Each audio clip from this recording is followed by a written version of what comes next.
नहमदुहु व नुसल्ली व नुसल्लिमु अला रसूलिहिल करीम अम्मा बाद फ़अऊज़ु बिल्लाहि मिनश शैतानिर रजीम बिस्मिल्लाहिर रहमानिर रहीम। हमारे एक भाई ने, दोस्त भी हैं, महल्लेदार भी हैं, उन्होंने आज सुबह एक अजीब सवाल किया। फरमाते हैं कि औरत जब नमाज पढ़ने के लिए खड़ी होती है तो पहली रकत अमूमी तौर पे हम देखते हैं कि वो खड़े होकर पढ़ती है और दूसरी रकत जो है वो बैठकर पढ़ती है।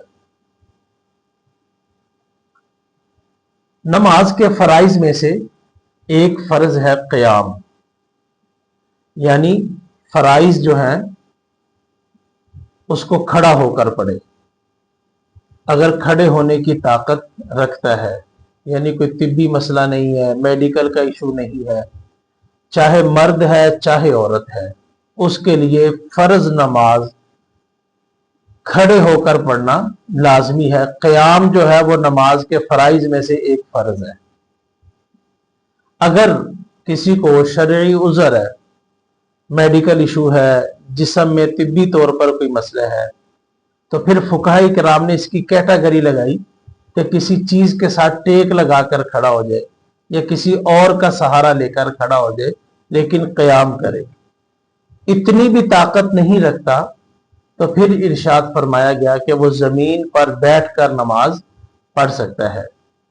कि अगर किसी के साथ सहारा लगाकर भी खड़ा नहीं हो सकता, टेक लगा के भी खड़ा होने की ताकत नहीं है, कुदरत इस पर नहीं पाता, तो फिर वो बैठकर जो है वो नमाज, फर्ज नमाज पढ़ सकता है। नफल नमाज तो वैसे भी आप बैठकर पढ़ सकते हैं, लेकिन खड़े होकर पढ़ने वाले की बनिस्बत आधा अजर दिया जाएगा नफल नमाज के बारे में। और फर्ज नमाज में क़याम जो है वो फर्ज है। हस्बे इस्ताअत, चाहे मर्द है चाहे औरत है, अगर वो ताकत होने के बावजूद खड़े होकर फराइज अदा नहीं करते तो उनकी नमाज अदा नहीं होगी, नमाज दोबारा उनको दोहरानी पड़ेगी। तो ये नमाज के वाजिबात में से, फराइज में से एक फर्ज भी है क़याम। तकबीर तहरीमा के बाद जो फर्ज बयान किया गया वो क़याम है, फिर किरात है, रुकू है, सुजूद है, क़ादा आखिरा है, खुरूज बिसुन्ई ही है। तो क़याम मर्द के लिए, औरत के लिए, ये जो अमूमी तौर पर देखा जाता है कि औरतें पहली रकत खड़े होकर पढ़े, दूसरी रकत जो है वो बैठ कर पढ़ें, तो वो गौर व फिक्र कर ले कि क्या कुदरती तौर पर, तिब्बी तौर पर, मेडिकल के एतबार से इनको इशू तो नहीं है।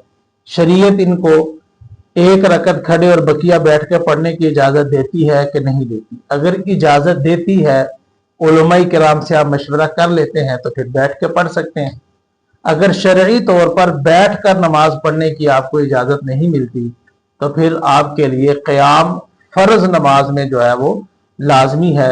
इसी तरह अगर देखा जाए सजदा के मुतालिक, रुकू के मुतालिक, रुकू के और सजदे के वाजिबात है, उनको भी अपने करीबी उलमाए किराम से सीखा जाए। बल्कि मैं तो आखिर में ये मशवरा पेश करूंगा, हम नमाज पढ़ते हैं, हमने नमाज सीखी है, तो हम जिस इमाम के पीछे नमाज पढ़ते हैं, वक़्त निकाल कर हम अपनी मुकम्मल नमाज उनको सुना भी लें, प्रैक्टिकल करके दिखा भी लें। अगर कहीं पे गलती हुई तो इंशाअल्लाह उनको प्रैक्टिकल करके दिखाने से, सुनाने से वो गलती दूर हो जाएगी, नमाज जो है वो सही समत पर आ जाएगी। कुरान पाक में इरशाद फरमाया, फवैलुन लिल मुसल्लीन, उन नमाजियों के लिए हलाकत है जो अपनी नमाजों से भूले बैठे। तो इसकी एक तफसीर ये भी बयान की गई कि अरकाने नमाज तो अदा करते हैं, नमाज के रुकन की अदायगी करते हैं, लेकिन सही नहीं करते। जो तकाजे बयान किए गए अदायगी के, उन तकाजों को पूरा नहीं करते। तो लिहाजा नमाज दुरुस्त करना, उसको सीखना, यह हर मुसलमान के लिए लाजिम भी है। तो नमाज के फराइज में से एक फर्ज क़याम है। मर्द औरत सब के लिए एक ही हुक्म है। अगर मेडिकल इशू नहीं है तो फराइज के अंदर क़याम लाजमी है, तो फर्ज नमाज खड़े होकर पढ़ना जो है वो लाजमी होगा। अगर मेडिकल इशू है तो फिर बैठकर भी पढ़ सकता है। अल्लाह पाक हमारी इबादत को, नमाजों को दर्जे कबूलियत अता फरमाए।